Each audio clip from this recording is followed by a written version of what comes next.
When you wrote Talking God and Amen, was there any talk about killing that song for yourself? He was like, oh man, you ever get drunk and write a title down on your phone and you think it's a great idea? He was like, man, I was sitting around a fire with my friend the other night and we were drinking, looking up at the stars. We were talking about like beyond, what's beyond the universe and all this stuff. And he said, I wrote down, sitting here, we're drinking beer, talking about God. Amen. Cale Dodds is on the podcast. We've been trying to make this happen. Thank you guys. Thank you. Quiet We've been now. trying. That's the in-studio audience. Yeah. We've been trying to do this for years. And we're here. And we're here. It's supposed to happen today. Cale, give me a moment in your Nashville career that still gives you chills when you think back on it. Seeing Chris Stapleton at the Ryman, and then when I left the Ryman, I was with my guitar player, and on the way home, I heard a song on the radio that I wrote for the first time. So, Really? So two chilling moments within like 30 minutes of each other, yeah. Did Chris Stapleton actually enhance hearing the song on the radio somehow? No connection. I just happened to be leaving at the same time I heard it for the first time. And you heard it where, in a cab? Well, I was driving. My guitar player was with me, and I was like, I can't believe this moment is happening right now. Were you secretly listening to the radio because you knew there was a chance it was going to come on? Or I kind of always hit scan, which is super annoying to a lot of people, but I always hit scan just to see like where I want to stop the radio if I don't know what to listen to. But no, I mean, full transparency, I was listening in hopes that I could hear it because I knew that there was a chance it was I could. added. You knew that it was added to whatever station. It was my first single to radio, not mine, but one I wrote with the 1,000 Horses single.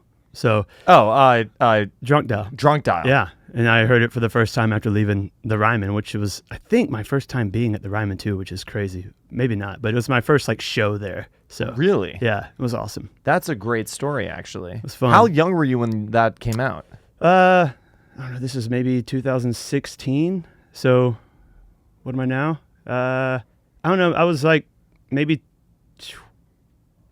was around 5 or 6. Yeah. I'm bad at math. Don't ask me any math questions, please. We'll edit all that out. We'll edit all the math out.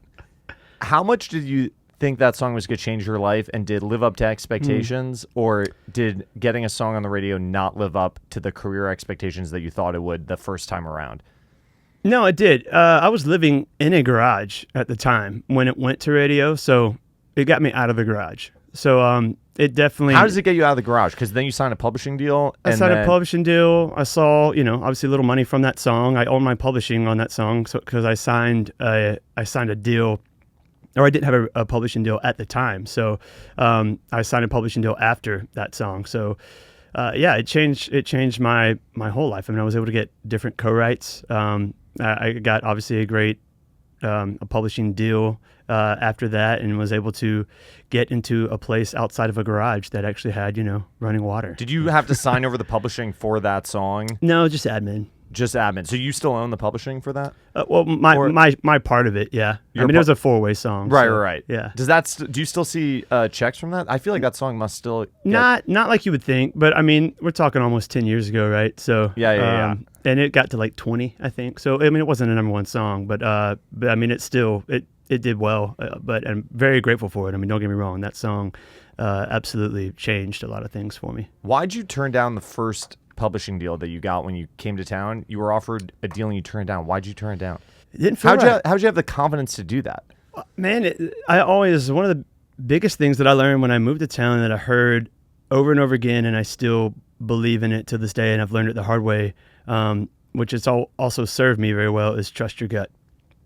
And I know it sounds cliche, but even at a time, like I said, when I was, living in a garage, any kind of publishing draw would have been great. I was gigging and writing songs during the day, gigging on the weekends, and it didn't feel right. So it really is as simple as that. I was like, this doesn't feel like it should. Was it the quality of the contract, or was it the people that you would have been working with that you thought maybe wouldn't have been the best for what you were trying to do? A little bit of both. A little bit of both. I feel confident based off the conversations that were had when I was turning it down that it could have gotten better. A lot better. What do you mean? Like you could negotiate a better deal? Yeah. But again, even in that moment, I was like, well, now this definitely doesn't feel right, because it was just kind of like just went sideways. And I'm very glad, because I stuck to what my gut was telling me, which was it's not right. And I'm grateful that happened because that led to, every stepping stone that I had along the way to come after that, which would have never happened if I were locked into a deal. Wait, so then when you finally did sign the deal, why was that the right deal? A couple of reasons. The team involved, what it led to, the people around me, the rights that I was able to get that I weren't able to get beforehand, kind of the circle. But do you know you were going to get that before you signed the deal? Oh, no, absolutely not. So you had to, but it felt like the right deal because it just felt like the right people were involved. Yeah. Rolled the dice. Why does that get you out of the garage? Because then you get draws or you get advances every week, and that was enough to get you out of the garage? Because I had never been paid to write songs at that point. Yeah. So I was like literally living, it was like $300 a month cash. No, that's all it was? Oh, dude, it was, that was enough to get you out of the garage? Yeah. It was $300 a month? No, I'm saying I was able to get into a nicer place because that's all I could afford at the time because I was gigging. I was paying my band. I was one of three at the time, so I'm losing with money. Who were you out with at that time? I mean, name it. It wasn't like a steady tour. It was just like opening for like Billy Currington, like the local spot. No, I mean, or whatever. This is back when Sam Hunt was also in a van, and we were touring in vans. So, do you have an agent or no? I had just no. This is actually so. I had either just before or just signed to CAA. So I was like doing like bar gigs on my own and then like doing like one-offs with like Sam Hunt or Billy Currington or Brett Eldridge at the time. It was like right after his first single, David Nail. And we're talking like 2014, 15 era. So 13 on some of those. So I moved to town in 2011. So it was an interesting time. Dude, unbelievable. Yeah. Wait, so you're a big Springsteen fan, right? Die hard. Oh, I say die hard. How did you become a Springsteen fan? Man, I always believe, and we've kind of talked about this a little bit, but like, who's we? You and me? Yeah, we have. Yeah, okay. And I actually remember where. Okay. Outside of Marathon, was it before? Was it the post show? We both at the post show. For what? The Post Malone show. I wasn't there. Okay, you're thinking of another white guy. No, there's only we all look there's the only same. one Zach. It'll come to me. But I know we talked Young about CA this. event. I know I ran you at the Young CA event. That's what it is. That was years ago. Okay. Though. Anyway, yeah. So I think artists come to people at the time they're supposed to. I actually do remember talking to you about this. There we go. Yeah. Thank you. But Springsteen specifically, I feel like you can be like a fan of, but like to really like get immersed in his catalog and like his whole thing, I feel like has to be at the right time. Like, so for example, like as a songwriter, because I've been writing songs since I was like 12, I've always respected and been like, oh my gosh, Bruce, you know what I mean? But as you get older and you really start like diving into the catalog, you like, I don't know, it's just more he comes to you at the time. I feel like you're supposed to have him and understand his whole thing. And I've always been a fan, but it was probably around 2007, 8, 9 on in that era, especially as I was like driving around the country in a van full time touring, that, you put on these records and you just kind of get lost in them and you pick up something you didn't hear the first time around kind of thing. But yeah, he's the best, man. He's the GOAT. Who are the frontmen that you've taken antics from directly that you incorporate in your own live show? Like is Springsteen, is there anything Springsteen does that you pull directly into your own live set, or are there other people I'd say pull so. stuff in? We're all like a conglomerate of the things that we love and saw growing up, stylistically, I would say. So yeah, Bruce for sure. He has a great way of, one thing I appreciate about him is regardless of how serious the connotation of the song is or not, he makes sure there's entertainment or some kind of humor or quality in between songs, whether it's his banter with, Stevie or introducing the E Street Band or whatever. There's always just like an element of entertainment and quality of some kind of laughter or something in between there. So he always is keeping some kind of dialogue with the crowd.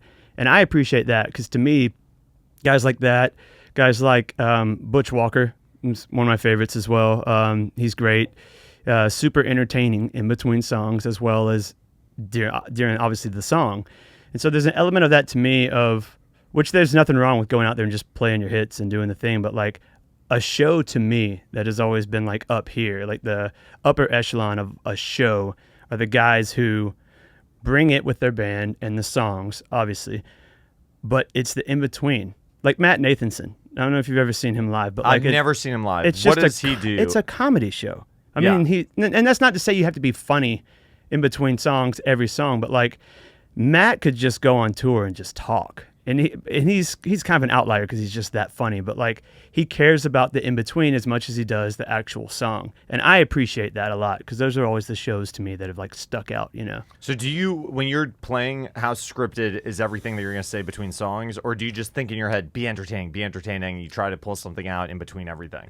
Yeah, I mean, I would be lying if I didn't say that there were a couple things that I, you know, tried to hold on to use if I introduced a song and I told like a story that I didn't think was going to be necessarily funny. I was just trying to be informative about the story, and maybe it got a laugh. I'll go, okay, I need to remember that and tell that way and make it better the next night, for sure. Because I think those are the moments that, you know, you can only know those things and find those things by trying them live. So yeah, I would say there are definitely some things that I hold on to and try to refine and maybe tell in a newer way each night. But no, it's not as scripted as maybe some things we've seen. But I definitely try to make sure there is something in between, just so you're not like, well, this next song's called, you know, like. Isn't that the worst? Yeah, it is. You see that all the time. It's moments like that where I go, I could be an artist. If only I could sing, I could be an artist, because I would kill those in between moments. Yeah. I just can't You sing. would kill those. That would be my thing. Well, it's also like you could be good at this though. I mean, remember when Fall Out Boy, even in their heyday, in between songs, it was usually Pete Wentz talking. That always weirded me out. Well, it's kind of weird, but also like if Pat wasn't comfortable doing it, it's like, well, Pete's got the personality. Is Pete the front man of the band? I mean, he's kind of the brainchild behind it all. He's totally the face of it. Like when I think about the band, when I think about Fall Out Boy, I think about him. So you should have a country band and the lead singer sing and you rip on the guitar and talk in between songs. Can I tell you something though? My dream is to start a band. Every time I see Old Dominion, I just saw Old Dominion at like a charity event a couple weeks ago. I was like, I got to get into a band. Dude, can we start a band? What do we? How would we do this? Let's do it. How would I do this? I don't normally talk about myself, but the talent's already there. You're already a better guitar player than half of the guys I know. I don't know about that, but like, how would you start a band in country music? I feel like it needs to happen. I mean, Old Dominion's done it. Midland's done it. Rascal Flatts. I mean, it can be done. Okay, back to Cale. Cale. When you were in high school, you had a band teacher. Oh, God. Who desperately tried to get you to join the jazz band to play bass. He begged you. You did your work here. He begged you to join the jazz. You didn't even want to do it. Finally, he gets you into the band. And then he yells at you because you don't know how to read music. Yeah. And he says you're never going to make it as a professional musician because you can't read music. Does that still piss you off when you think back on that guy? It used to piss me off. It just fuels me now. Really? Yeah, because, I mean, he told me I literally would never have a career in music if I couldn't read jazz music. And he didn't even figure it out until halfway through the semester because I was just playing by ear, playing along with everybody. And, you know, meanwhile, I'm at home listening to Blink-182 and Springsteen, you know, and trying to write songs with my little rock band. And I was just told that I could play bass during school. And I was like, yeah, of course I want to do that. And anyways, so I committed to doing it. And when he realized what was going on here, he said I either learn to read it or, you know, get out because I would never learn how to read it. And I was like, and the rest of the class, the other part of the story is the rest of the class was so far advanced, there was just no chance in me learning and starting from zero to read. Yeah. I mean, I feel like bass is easy though. How hard could it be to read some bass? I agree with you, but he basically was like, "You're done, get out." And I was like, "All right." And he said I'd never have a career in music. And so, but were you trying to have a career? Like, did he know that you were trying to have a career? Oh, in music? absolutely. I said, he said, "Well, what is your goal, anyways?" I said, "I want to be the biggest artist I can be and write songs and perform." And he was like, "That's never going to happen if you don't do this." Yeah. And at the time, it made me so mad. But you know, I kind of had that chip on the shoulder kind of punk rock mentality as a freshman in high school, you know, in this room with all these, you know, juniors and seniors. And, yeah, it was just like, I was like, I'll show you, you know, I'll show you. And I can't wait till I give my Grammy speech because I'm going to absolutely thank him for that motivation. But do you think that maybe he was actually trying to help you out? Like maybe his intentions were, I want to scare this guy because I think he should learn how to read music and I want to try to get him there. Or was that not the attitude he was putting out? Knowing the guy, I don't think that was his goal. Yeah. What it was? I can't even get into it. It just wasn't very kind, and I think he obviously wanted me to learn, but he was just basically, like, no. Did any part of you think that maybe you should learn music? Did you ever try? I did, but again, everybody was so advanced in that class. It just didn't feel like what am I gonna do with this? It was just like it'd be like skill dropping you into like, level 4 French as a guy who's never had French, and he's saying you literally have a couple weeks to get as advanced as everybody else. It's just not going to happen. I failed my French class in high school. Well, there it is. It was the only class I failed in high school. Yeah. Do you remember anything from it? Like basic things, but you know what actually happened? The teacher came to me and said, "Look, if you drop the class now, I can put it as a drop pass. Okay. But if you keep going, you will fail this class." So this is what happened with the band guy. So basically, I had to drop out and get into pretty much weightlifting with the football players, which was also equivalent to me being in level 4 French as a guy, But were you judged against the football players in that setting? You were probably not. More accepted than I was in the band class, even though they were like, "Why are you in here?" And I had a couple friends that I had, just known who also, they would come to the shows that I was putting on the weekend. So I was accepted. But by no means was I, running drills with them and stuff. Yeah. I would go write lyrics in the corner. So your band leader is totally bagging on you. Where did you get the confidence to think that you actually would be able to pursue a career in music and that you actually were talented? Man, I just think it was probably just the little wins along the way. I mean, we were old school, man, and we would put up flyers and, go, we'd play garage parties. And this is like, we're talking freshman year of high school. So it was like, from there, it was like, all right, well, people are showing up here. Let's try this. Let's go out. Let's try playing some local bars. And then it was the college circuit, and we just kept doing it. And it was like, man, this is the move. Like, and we had, it didn't come from a musical family. My brother played drums with me, but mom and dad weren't musical. They were just like supportive of us playing music, and they loved it, and they loved music. So they were just like, yeah, whatever we can do to support. So yeah, there was just little victories along the way, and just the continuation of like exploring what is this burning inside that we're trying to find here. And it just all led back to getting in the van and going to play gigs and writing more songs, which led to Nashville. Were you playing college shows while you were still in high school? I was a sophomore in high school when I started playing the college circuit. Oh my God. I mean, I think I still had braces the first time I was in a bar playing. Do you think you were like, did the college kids think you were cool? Like, were you able to go and interact with like college girls while you were in high school? Was there a separation? There was a separation at first, for sure, especially when the braces were on. But once the braces were off, then it was game on. Then it was game on. I can't believe though, this guy, you had this college professor that you were in college in Columbus, Georgia, right? Is that where'd you go to school? Columbus, Georgia, Columbus State University. Columbus State University, and you had this professor that you went in because you had to go. He was like your advisor. Oh man! And you had to go pick new classes. Yeah. And he says to you, "What are you doing here?" Yeah. He goes, "You gotta get out." He told you to. What did he tell you? He told you to drop out. It did. I had It was my last year of college, and I had 2 or 3 capstone courses to graduate, meaning like you just had to take these 3 courses to graduate. And I was on an academic scholarship, and it was basically like if I could keep that academic scholarship, I would be able to use the money that was saved for college to help move me to Nashville. And so I was like doing everything I can to like maintain a certain grade point average, studying in the back of the van, long story short, I went to his office because he goes, "Hey, can I do your advising?" And he wasn't my advisor. He could do it, but he wasn't my assigned advisor. Yeah.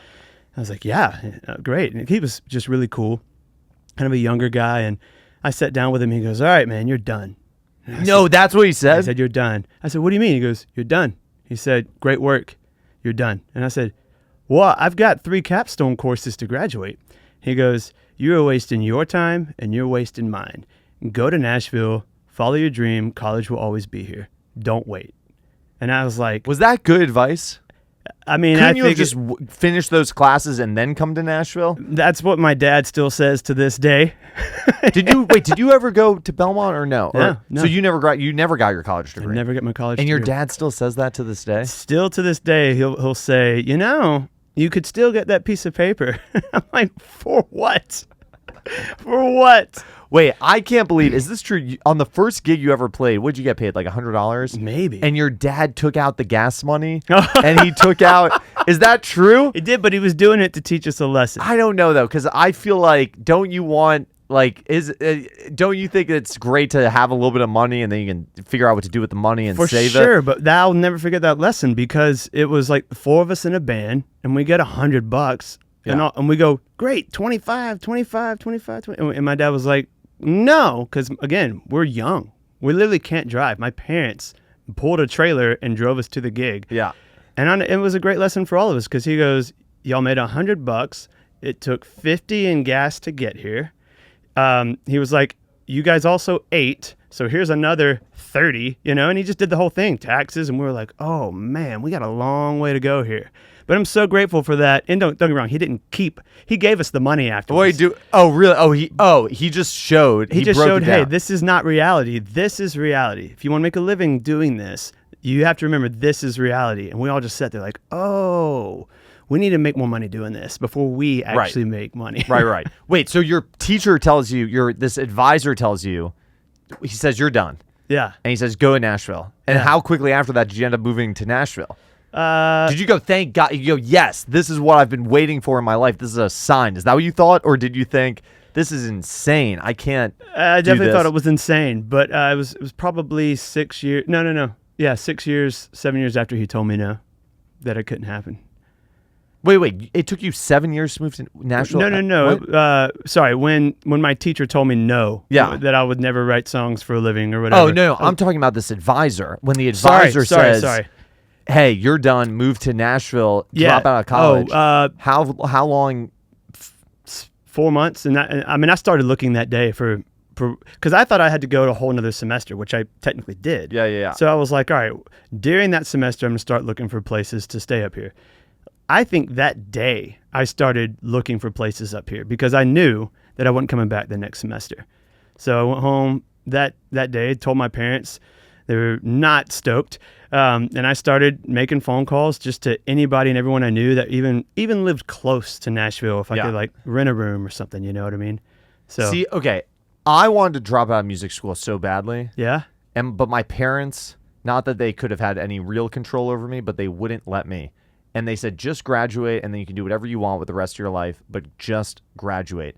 And they are the reason I graduated. If they had said drop out or whatever, I would have dropped out. I wanted to. Yeah. Why did you have the confidence to go against your parents? Because I didn't have that confidence. Well, I think the thing I had going for me is literally that the college, the guy that was doing my advising is the one that said, I feel like at Berkeley, I went to Berkeley, those people drop out of Berkeley all the time, become way more successful. True. But the guy, that's what it was. Did you say that to your parents? You said, look, the college is telling me I gotta get out. Yeah, that was my get out of jail free card right there. I was like, literally my professor is saying quit wasting his time. And what does he know, though? I mean, why would he be so smart? I think because there was a whole thing where he put his dream on hold to do other things and he wishes he didn't. And so I also had that going for me. And it was a great kind of story. And but they said, hey, well, go give it hell. And the college will always be there. So I'm still giving it hell, man.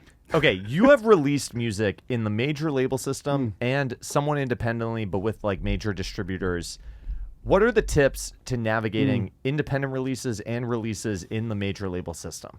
Man, where do we start? Start with the major label system. When you're in the major label system, what are the tips to not get lost in these massive ecosystems and to really release music in a productive way? This is tough. I'll do my best here because I got signed to a major because I was releasing music that I believed in and that I thought was different and I thought was just on the edge and was getting, the reaction was great and all the things. I had great streaming numbers. I had they say a story. I know it sounds cliche, but I had a story. But as far as like the song selection, it was kind of it started with me, obviously, but like it was a small group of just opinions that I was like playing stuff for, going, how are we feeling about this? And at the end of the day, me saying, but I believe in these 5 for an EP or whatever. When you get into the major label system, there's no longer 5 opinions. There's like 35 opinions. And, especially at that time when TikTok wasn't like, I don't even know if it was actually a thing yet, but, I got signed for these songs, if you will. And then when it came time to go to radio, they wanted to play it a little safer, like start with a safer single. And that's not to bash the label. It's just, they wanted to do something a little safer and then go back to these. How'd they define as safer? Did it sound more commercial, or did it sound more in line with what else was on the radio at the time? Is that what made it safe? Yeah. And I was like, and my argument, and I still stand by it, is, well, you signed me for doing this thing. And what's working that we know, hard numbers, streaming, all the things, are these songs. So why would we change anything? And even when I went to radio with this batch of songs plus the safe one, they were like, the safe one's great, but what about these 5? And I was like, yeah, I know. And I go back to the label and be like, they want one of these. And they're like, but we got to play it safe first. How do these types of decisions happen? Like, how do you rationalize it? Is it's group thinking, like one person says an idea and then everyone gets behind it and then it's hard to change the machine's mind? Or like, still blows my mind. How do you think these things happen?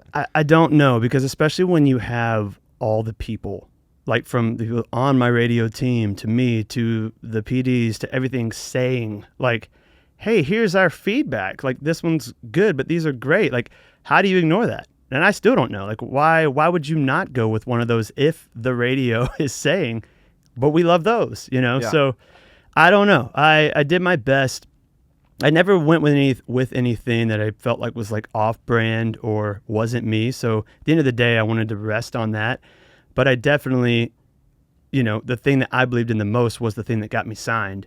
And, I never went with anything that I felt like was not part of, the package of what I was trying to, put out or sound like or be authentic with. It's just there was a certain group that were the ones that I was like, these are me. Those songs were kind of like, they had like almost like a punk rock edge to them. Oh, they a little bit, or they had even not punk rock, like early 2000s rock kind of sound, yeah, I mean, like I there's definitely an influence in there from all of that, because I mean, like I said, I grew up on a lot of that stuff, and it's funny that it's making a comeback now. But when you're young, you listen to whatever you want to, and you kind of reject what your parents listen to. And so my dad was a big country guy, my mom was a big top 40s person, and so for me and my brother, it was like, in middle school, like Blink-182. But then, it was like, all right, what am I going to do that is me?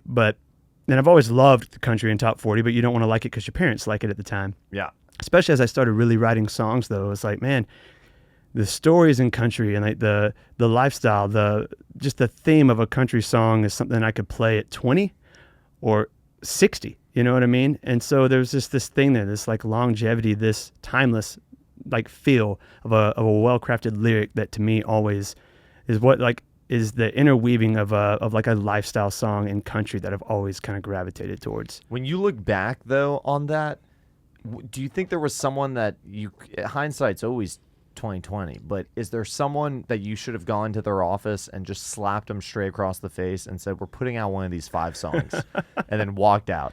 Should something like that have happened, or was it impossible? Nothing you could have done would have affected it? It's not that I never thought about that, but what I kept going back to was, okay, these people have had the success that they've had based off of making decisions like this. Yeah, you want to trust them, right? You want to trust them. Yeah, and you owe them that, right? Because they're taking a big shot on you. For sure. Did you get a big first advance that then got you out of that apartment after the garage into your next place? No, I took better deal points than I did like this massive advance. That's always the move, right? I think so. So then so when you release music independently, then nobody tells you what to do then, right? Then does anyone tell you? That's kind of the beauty of it right now. That's why I've enjoyed going back to releasing music again, because I kind of have that same feeling I had before signing to the majors, which was, what do I love? What do I want to put out? What feels good right now? And man, that's an awesome place to be in, because I went through majority of COVID coming off of, because I was still on the major label when I during COVID, and like all of us, our hands were kind of tied not, we were going, what are we going to do? Because we can't tour. It's like, well, we can release music. And then the labels were saying, well, you can't release music yet. We don't know how long this thing's going to last. And I was like, okay, if I can't tour and I can't release music, what are we going to do? I was like, well, just wait. And it's like, well, I can't wait. You know what I mean? Yeah. That's always the major label. Yeah. I prior to the pandemic, I used to promote all these shows, and I would try to book artists, and these artists would say, no, we're waiting. And then the pandemic would happen, and then it was like, okay, well, what did waiting do for you? You could have played the show and then still waited. Right. Like, it's never the right move to wait. Yeah, right? I agree. So to answer your question, it feels great to be in a place again where if I have something that I want to put out, and if it's something I feel like is cuttable, or I want to pitch around and it's not cut, whatever the case, or I'm just ready to release, then I can do it. So that's an awesome place to be in. And I feel like the world is different now since pandemic, and I feel like it's a better time than ever to be independent. And that's no slight to the labels. It's just there's so much within your control now, more than ever, with the opportunities and possibilities with these things. It's like, I'm holding up my iPhone for anyone listening to audio. It's just it's a good place to be in, but it's also comes with its complications of a slave to the algorithm and all the things. But when it comes to just releasing music, yes, it's an awesome place to be in. When you write this song, Calling You, and you bring this home to your, are you married yet? I'm engaged still. You're engaged. When you bring this song home to your fiance, does she go, who is this about? Who are you talking about here? No. Is that the conversation? That's a great question. And it's funny.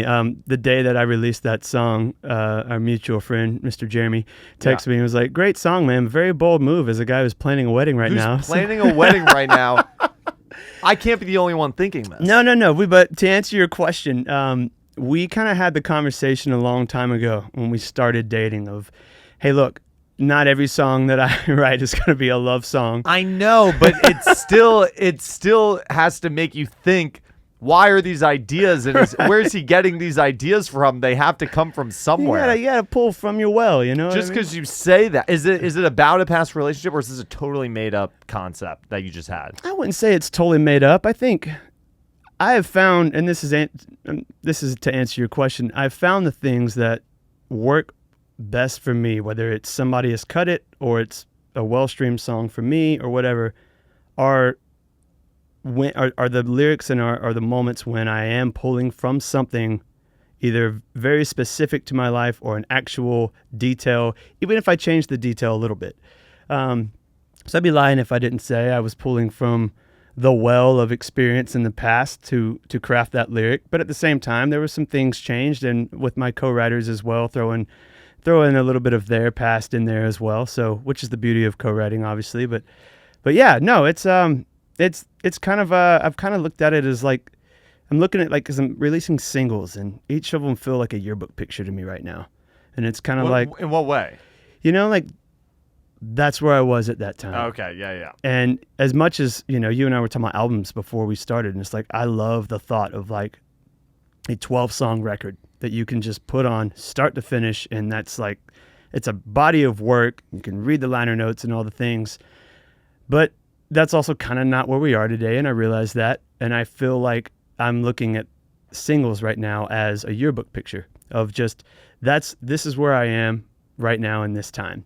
This is where I am right now in this time. And sometimes you look back and you go, I wish maybe I should have worn a different shirt that day or that haircut maybe before there wasn't the right time for that one. But right now I'm happy to be able to select the shirt and the haircut and whatever myself versus 30 other opinions to be able to release these songs. So when you wrote Talking God, Amen, which Chase Rice cut, Florida Georgia Line featured on it, big song. Did that go number one or no? Yeah, it did. Yeah. Mm-hmm. Was there any talk about cutting that song for yourself? Or because Chase was a writer on it, did he have to cut the song? That was one of those rare moments where immediately when we got done with the song, Chase was like, I'm cutting this. And then you go, fuck. No, I was very excited. Really? Yeah, because that was the last day of that tour. And it was the last write we were going to have for, that tour, obviously. And who knew how long it'd be till we wrote again. And I had been working hard on coming up with hooks, ideas, titles, whatever, for this last specific weekend. because I knew we were going to have Corey Crowder out with us and Hunter was going to be out with us. And I had a bus, which I wasn't supposed to have a bus. I'll get back to that. And I knew that this was our last chance at writing what was potentially going to be his next single. So I was throwing everything at the wall, and I was putting the time in to prepare and everything. So the goal was to write the next Chase Rice single that day. So I was absolutely not mad when he said he was going to do it. What? Who threw that hook out? How did that hook? That's actually a great story because I spent a lot of time working on ideas, like I said, for that write. So fun fact number one about that day is Chase is a big soccer fan, or football, excuse me. He's a big Man City guy. Yeah. And I You remember. don't have to apologize to me. I don't know. I don't understand the game. I always say soccer or football. Oh yeah. It's also confusing because he was a football player when you say football. Anyways, we were in the back of the bus. Again, it was the last weekend of the tour. We're in the back of my bus, me, Corey Crowder, Hunter Phelps, getting ready to write. And the Man City game just started. And I remember being like, where's Chase? Like, why is he not, coming over on the bus? And I remember Hunter saying, good luck getting him to come write with that game on. And I was like, and I looked up and we had like an SEC football game on. I think it was like Georgia. And I was like, okay, I can fix that. I literally get the remote and I change it to the Man City game and take a picture of my TV and send it to Chase. I went, ready to write when you are, man. Got the game on. I hit send, and I'm not kidding. 30 seconds later, he was on our bus. He just wanted to know we could also watch the game. That is so smart. I mean, but Isn't I it? But I didn't know that was the reason he wasn't coming over. He wanted to watch the beginning of the game and then come over. I was like, we can watch the whole game in my back lounge. Do you send that text because you go, listen, I got one more day to have a shot of writing a single for Chase Rice. There's a lot on the line here. 100%. He's got to get in. Is that kind of, is there some attitude in that text? Like, Chase, I was stop like, wasting all of our time. I was like, you're about to miss out on this because we're going to write something. We're going to write something great. So come on. So he comes over. Comes in. And this song, now when you listen to this song, you can picture that game was playing in the background absolutely. as they were writing the whole time. Absolutely. And then who throws the hook out? You had all these ideas. Any of the ideas that you were coming up with, did they end up on the song? He liked almost every idea that I threw out, but he wasn't like diving on the ball. He wasn't like, man, but that's the one I want to write today. It never had the like goosebumps moment. He wanted to write a very specific song. Chase is a great writer. He also knows like what he's looking for when you're writing, and it could be a hit idea, it could be whatever idea. But if he's not like in the mindset or like looking to write that thing, then he's not going to commit to writing it, which I get and I respect. But we were all throwing stuff out. Corey kind of had a little loop going, and I'm like at the end of my list here, and I'm like, oh. We're gonna end this tour not having had written a song on the last day, and I put all this pressure on it, and I had all these ideas. And Chase was like, "Well, let me see what I got in my phone." And he starts thumbing through. He's kind of watching the game. I'm looking at Corey and Hunter like, "Guys, could somebody throw something out?" Because he's also the kind of writer that like if you don't get on it, like he's kind of out. Like if there's not something happening pretty quick, He's gonna go back to the game. He's probably gonna go back to the game or go eat, whatever the case. Anyways, he just kind of starts laughing at one point, just kind of to himself, and kept scrolling. I was like, "What's so funny, man?" He was like, "Oh man, you ever like get drunk and write a title down on your phone and you think it's a great idea, and then like you look back at it weeks later and you're like, that was dumb." I was like, "Yeah, like weekly." What you know what I mean? Yeah. And I was like, "What was the title?" He was like, "Man, I was sitting around a fire with my friend the other night, and we were drinking, looking up at the stars." And he was like, we were talking about like what's beyond the universe and all this stuff. And he said, "I wrote down, sitting here, we're drinking beer, talking about God. Amen." And I like looked at Corey and Hunter, and I was like, "What is that?" And Chase was like, "I don't know, funny, right?" And he kept scrolling. I was like, yeah, funny, but like also like go back to that. He's like, "Well, I just said sitting here drinking beer, talking about God. Amen." And Corey, the loop was going. Corey just kind of hummed the beginning, sitting here drinking beer. I was like, "What? Yes, that's what we're doing, right?" Do you think that hook would have gone unnoticed if you hadn't pointed out? Were you the first one to point out and say, well, hold on. Yeah, well, I was just like, what are you laughing at? That's when he said it. And I was like, yeah, no, that's great. Why is that a great hook? Because it's just kind of, it's kind of polarizing because it has, I'm going to say it's polarizing, but it kind of stops you because you go, it says beer, it says God, it says amen. It's like three things you don't really hear a lot together. And I don't know. It's not that I think it's genius. It's just like it's different. You know what I mean? And in the way, I think the way that it fit, like that title, the way it fit and saying over the track we had, and just, I don't know, the timing and everything of it, it just kind of felt like it was very relatable. It's kind of got this thing to it. It's a very specific, like detailed lyric. Firewood crackle in the fall air. Like it's like a very detailed lyric over like a fun kind of life song. It's got God in there. It's got beers. It's got all the country elements. So I just think we tried to craft what we felt like was what was needed to be a servant to the song, you know, and serve the purpose of what we felt like it was being asked to be written. At what point did FGL get on the track? So this is what's funny. This is fun fact number 2 about this. This is why. And then we got to get to the bus, how you got the bus. Oh, yeah. That's fun fact number 3. I'm tracking. This is good. True story. When we got done writing that song, we immediately started demoing it in the back of the bus. And when we got done, Chase sang the vocal, and then we realized we wanted to do gang vocals on the last chorus. So get a mic, set it in the center of the bus. Corey cranks it up, and we all 4 of us, sing gang vocals on the last chorus. Well, while we were singing those gang vocals, Chase gets his phone and does a selfie-styled kind of video, if you will, and just posted it on Instagram. And it just said something like, wrote a smash with the boys today before the show, kind of thing. He throws it up on his story, and we do one more take of gang vocals, and he walks off to eat lunch. And then Hunter leaves. So it's just me and Corey sitting there. Chase comes back before Chase left. BK from FGL, BK hit him back on his DMs because he had just posted on a story and said, sounds like a hit to me, brother. And then Chase left for lunch. And then Hunter left. And I was like, man, how cool would it be, a full circle moment, if FGL was on this song with Chase, because obviously he wrote Cruise. And Corey was like, oh man, that'd be awesome. And that was it. I was just kind of like, you know, it's like a daydream thought of like, it'd be dope if this was his single and FGL was on it, you know? That was it though. Like that was like a year before it even like, the possibility of that happening was even a thing. So, fast forward, you know, during pandemic, cause that was that was December, right before the world shut down. So world shuts down in March. This is 4 months before.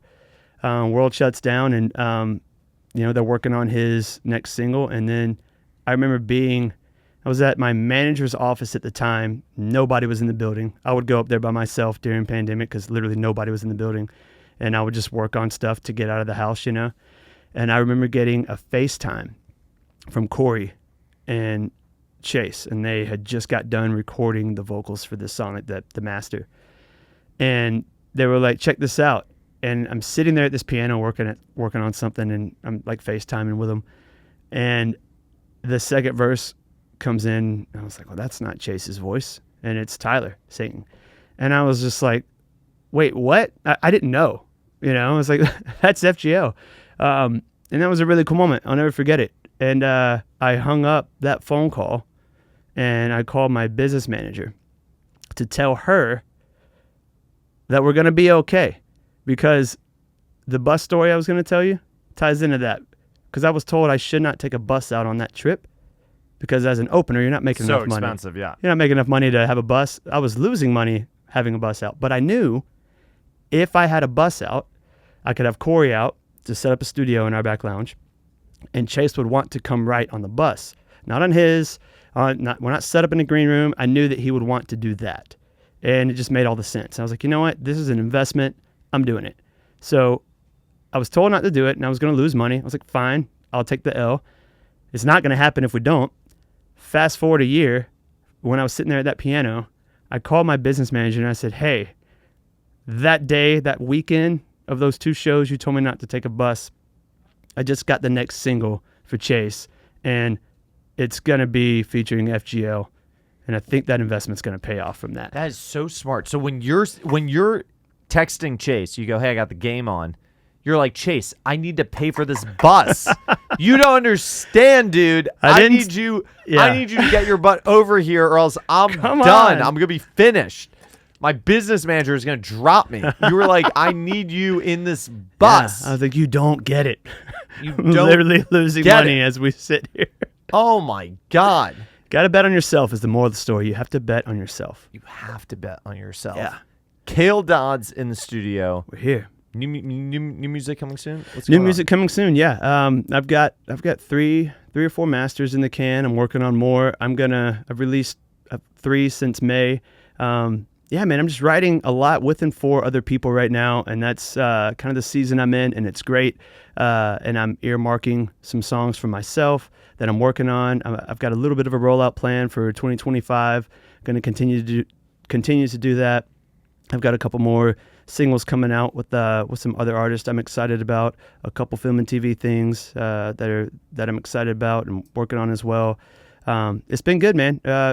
Excited for what 2025 is going to bring. It's a good time. When are you going to get married, dude? You've been engaged forever. No, not that long. How long has it been? 2 years. 2 years. I feel like I know people who have gotten engaged and married in the window that you've gotten engaged. This is true. We've been lapped a couple times. That's okay. What are we waiting for? We just got a wedding planner, so we're picking a destination. You just got a wedding planner? Well, we thought we could do it on our own, which we can, but then we're like, all right, this is a lot. Where are you going to do it? We think we're going to do a beach. We're both beach people. We just love a beach. So probably somewhere in Florida.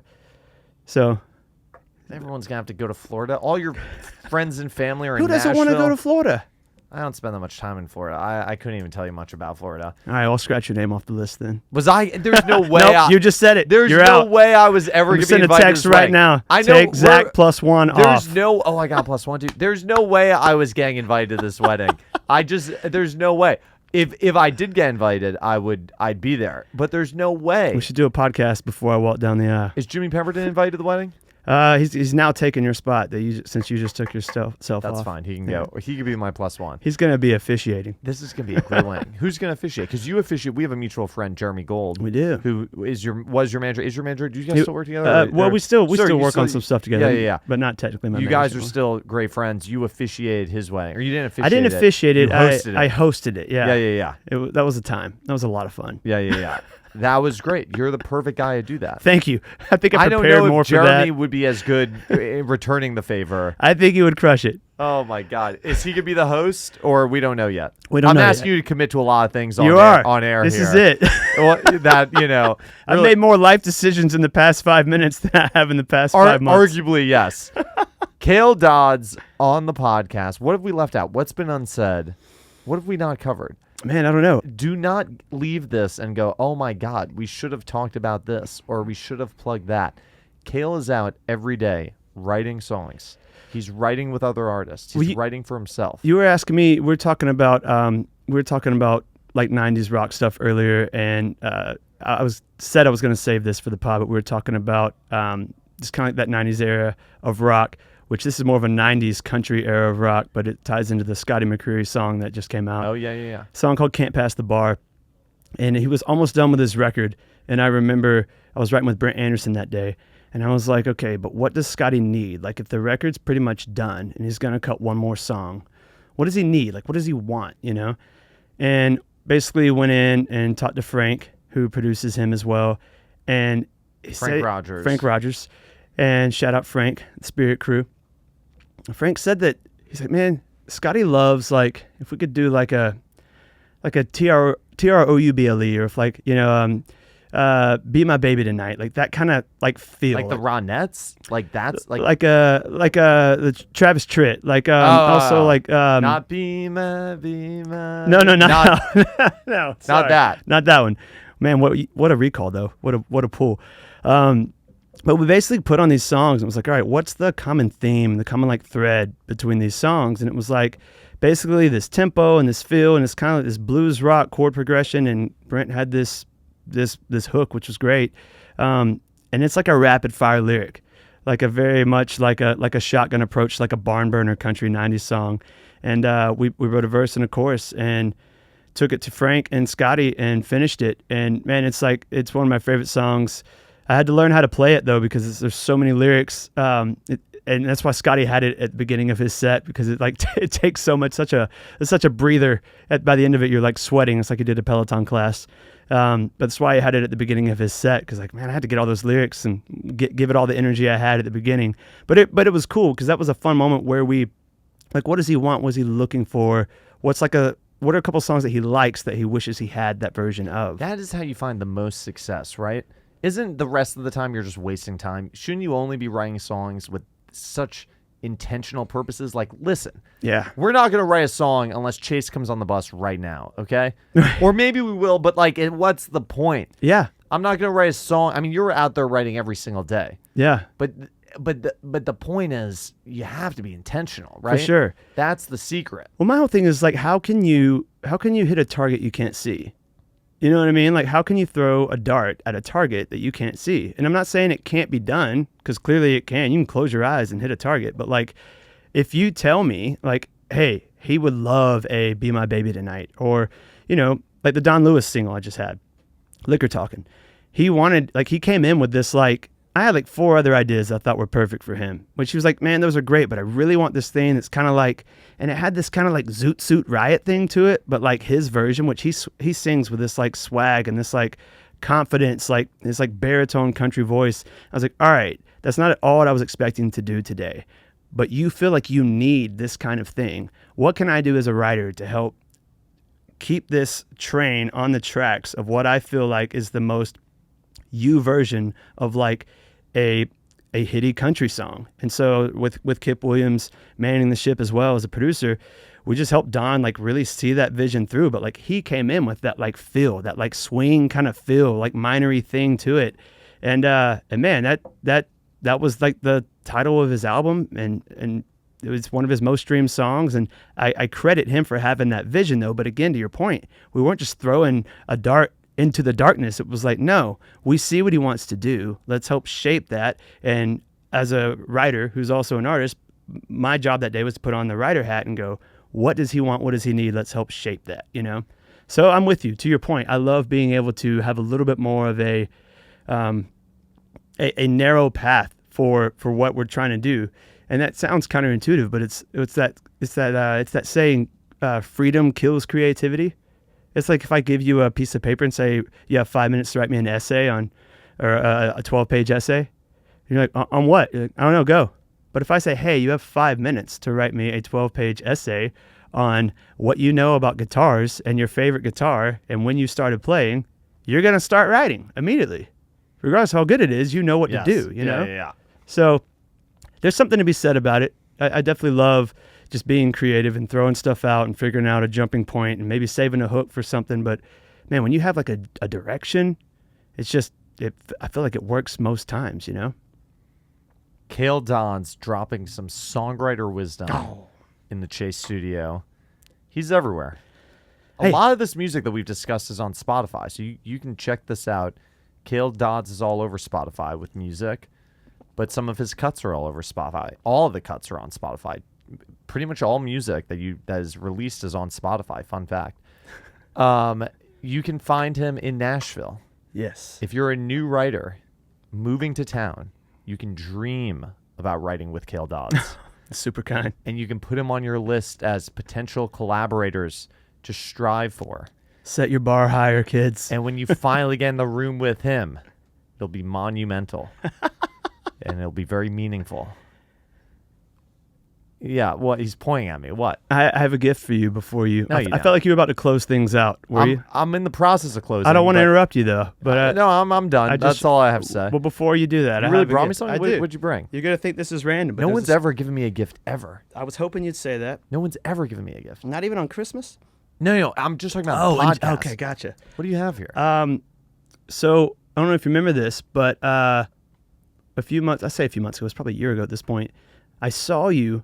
And you were like, dude, do you want to go to the Nickelback show tomorrow night at Bridgestone? Yes. And I was like, yeah, I absolutely do. But I couldn't go. And I didn't know I couldn't go at the time. I was talking. He's like, let me just check with Candace. We had plans we couldn't get out of, whatever. But I couldn't go, and I really wanted to go. But you just asked me to go randomly. I thought it was so kind. And fast forward like 6 months, I see Nickelback doing the Crossroads with Hardy. I think I saw you there. That's Didn't I see you there? Okay, so it wasn't the That's post where we show. had that I conversation. told you I wasn't lying. I'm glad we figured this out. Come on, make that edit. Yeah. But this pick right here, Are you serious? Chad Kroger Wait. played with that pick do you that have night. 2 of these? Why are you giving this one to me? Because I do have 2.